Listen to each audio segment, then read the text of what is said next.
जिगर का कैंसर यानी हेपाटोसेलुलर कार्सिनोमा, जिसे HCC भी कहते हैं, ये एक ऐसी तशखीस है जो जिंदगी बदल देती है। लेकिन जरा सोचें, क्या हो अगर इससे लड़ने के लिए बड़े पेचीदा ऑपरेशन की जरूरत ही ना हो। आज हम इसी मौजू पर बात करेंगे और इंटरवेंशनल रेडियोलॉजी की दुनिया में झांकेंगे।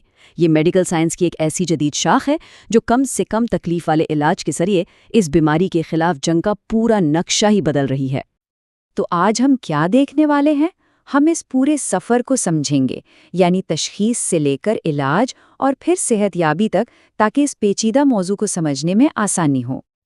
तो चलिए शुरू करते हैं और सबसे पहले ये समझते हैं कि आखिर ये HCC है क्या और किन लोगों को इसका खतरा सबसे ज़्यादा होता है। तो हेपाटोसेलुलर कार्सिनोमा या HCC जिगर के कैंसर की सबसे आम किस्म है, लेकिन यहाँ सबसे अहम बात यह है कि ये कैंसर अक्सर अचानक एक सेहतमंद जिगर में नहीं बनता। नहीं, इसकी जड़ें उमूमन जिगर की पुरानी और दायमी बीमारियों में होती हैं, और ये समझना ही इससे बचाव का पहला कदम है। और इसका मतलब ये है कि HCC से बड़ी हद तक बचा जा सकता है। अगर दायमी हेपेटाइटिस, सिरोसिस या बहुत ज़्यादा शराब नोशी जैसे खतरात को कंट्रोल कर लिया जाए, तो इस कैंसर के पैदा होने के इम्कानात को काफ़ी हद तक कम किया जा सकता है। और वो लोग जो पहले ही जिगर की किसी बीमारी का शिकार हैं, उनके लिए बेहतरीन हिकमत अमली इंतज़ार करना नहीं बल्कि फ़आल रहना है। बाकायदा स्क्रीनिंग जैसे अल्ट्रासाउंड और ट्यूमर मार्कर्स इस कैंसर को बहुत शुरुआत में ही पकड़ सकते हैं, जब इलाज के ऑप्शन सबसे ज़्यादा होते हैं और कामयाबी के इम्कानात भी। एक बार जब तशखीस हो जाए तो सफ़र एक बहुत अहम मोड़ पर आ जाता है। ये एक दोराहे की तरह है, जहां मरीजों और डॉक्टरों को मिलकर ये फैसला करना होता है कि इलाज का कौन सा रास्ता इख्तियार किया जाए, और ये फैसला सब कुछ बदल सकता है। रिवायती तौर पर इलाज के दो बेहतरीन तरीके सर्जरी से जुड़े हैं। पहला है रिसेक्शन, यानी जिगर का वो हिस्सा निकाल देना जिसमें ट्यूमर है, और दूसरा है लिवर ट्रांसप्लांट, यानी पूरे बीमार जिगर को एक सेहतमंद जिगर से बदल देना। जिन मरीजों के लिए ये मुमकिन हो, उनके लिए यही पहली तरजीह होती है। लेकिन यहाँ एक बड़ा सवाल पैदा होता है। हकीकत ये है कि बहुत से मरीज सर्जरी के लिए मौजू नहीं होते। हो सकता है ट्यूमर का साइज बहुत बड़ा हो, या उसकी जगह ऐसी हो जहां ऑपरेशन मुमकिन ना हो, या फिर जिगर की मजमूई सेहत इतनी खराब हो कि वो सर्जरी बर्दाश्त ना कर सके। तो ऐसे में क्या किया जाए? और यहीं पर मेडिकल साइंस का एक खास शोबा यानी इंटरवेंशनल रेडियोलॉजी एक नई उम्मीद बनकर सामने आता है, जो सर्जरी के बगैर ताकतवर और जदीद इलाज के मुतबादिल पेश करता है। इंटरवेंशनल रेडियोलॉजी को आप एक तरह की पिन होल सर्जरी भी कह सकते हैं। इसमें डॉक्टर्स बड़ी सर्जरी के बजाय CT स्कैन या एक्सरे की मदद से देखते हुए जिस्म में एक छोटे से सुराख के जरिए बारीक आलात दाखिल करते हैं और सीधा बीमारी की जड़ तक पहुंचकर उसका इलाज करते हैं। अब आते हैं सबसे दिलचस्प हिस्से की तरफ कि इंटरवेंशनल रेडियोलॉजिस्ट HCC पर बराह रास्त हमला करने के लिए कौन सी खास तरीके और औजार इस्तेमाल करते हैं। पहला बड़ा तरीका है डायरेक्ट ट्यूमर एब्लेशन। इसका बुनियादी तसव्वुर बहुत सादा है। कैंसर के खलियों को ख़त्म करने के लिए शदीद गर्मी या ठंडक को बराह रास्त ट्यूमर के अंदर पहुंचाया जाता है। ये बिल्कुल ऐसा है जैसे ट्यूमर को अंदर से ही पका दिया जाए या जमाकर ख़त्म कर दिया जाए।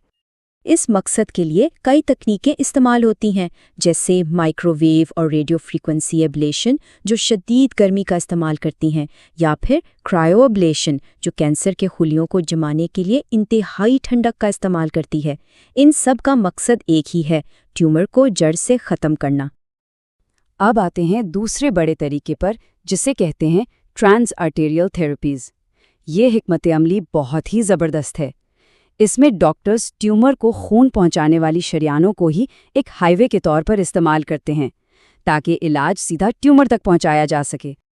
ये अमल आमतौर पर रान की शरियान में एक छोटे से कट से शुरू होता है।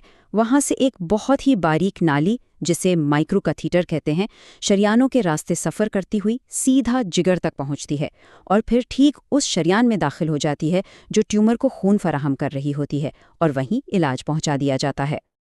इसमें भी 3 अहम तरीके हैं। पहला है TAE, जिसमें ट्यूमर की खून की सप्लाई बंद कर दी जाती है ताकि वो ग़िज़ाइयत ना मिलने की वजह से ख़त्म हो जाए। दूसरा है TAC, یہ ایک قدم آگے ہے۔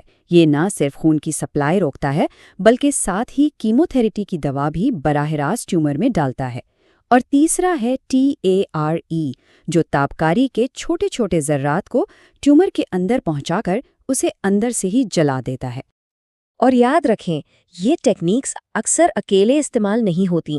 بہترین نتائج کے لیے ڈاکٹرز ان کو ملا کر بھی استعمال کرتے ہیں، جیسے TACE اور RFA کا ایک ساتھ استعمال کینسر کے خلاف ایک بہت ہی طاقتور حملہ ثابت ہو سکتا ہے۔ علاج کا کامیاب ہو جانا آدھی جنگ جیتنا ہے، لیکن اصل کامیابی طویل مدتی صحت یابی میں ہے۔ تو آئیے اب دیکھتے ہیں کہ ان جدید طریقہ کار کے بعد زندگی کیسی ہوتی ہے اور آگے کا راستہ کیا ہے۔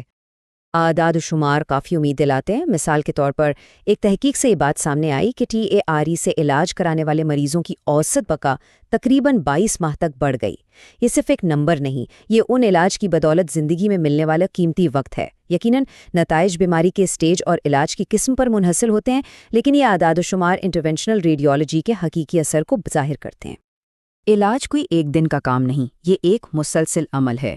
طویل مدتی کامیابی کے لیے مستقل فالو اپ بہت ضروری ہے۔ عام طور پر علاج کے 1 مہینے بعد پہلا CT اسکین ہوتا ہے اور پھر ہر 3 ماہ بعد باقاعدگی سے امیجنگ کی جاتی ہے تاکہ اس بات پر نظر رکھی جا سکے کہ بیماری واپس تو نہیں آ رہی۔ اور یہ سمجھنا بھی بہت ضروری ہے کہ جگر کے کینسر کی نوعیت ایسی ہے کہ بعض اوقات بیماری کو کنٹرول میں رکھنے کے لیے 1 سے زیادہ علاج کے سیشنز کی ضرورت پڑ سکتی ہے۔ اور یہ بات ہمیں واپس وہیں لے آتی ہے جہاں سے ہم نے یہ گفتگو شروع کی تھی، یعنی روک تھام اور جلد تشخیص۔ جن لوگوں کو جگر کی پرانی بیماری ہے، ان کے لیے باقاعدہ اسکریننگ ہی HCC کے خلاف سب سے بہترین دفاع ہے، کیونکہ کینسر جتنا جلدی پکڑا جائے گا، علاج کے آپشنز اتنے ہی زیادہ ہوں گے۔ اس ساری گفتگو کا سب سے اہم پیغام یہ ہے، اگر HCC کی تشخیص ہو تو اپنے علاج کے منصوبے میں ہمیشہ ایک انٹرونشنل ریڈیولوجسٹ کی رائے ضرور شامل کریں، یہاں تک کہ اگر بیماری اس سٹیج پہ ہو جہاں صرف کیموتھیراپی کا آپشن باقی ہو، تب بھی ایک مکمل ٹیم کی رائے لینا ہی بہترین حکمت عملی ہے۔ اور آخر میں ایک سوال، جس طرح یہ جدید ٹیکنالوجیز کینسر کے علاج کو آج بدل رہی ہیں، سوچیں کہ مستقبل میں یہ ہمیں اور کون سی نئی اور حیرت انگیز کامیابیوں کی طرف لے جائیں گی۔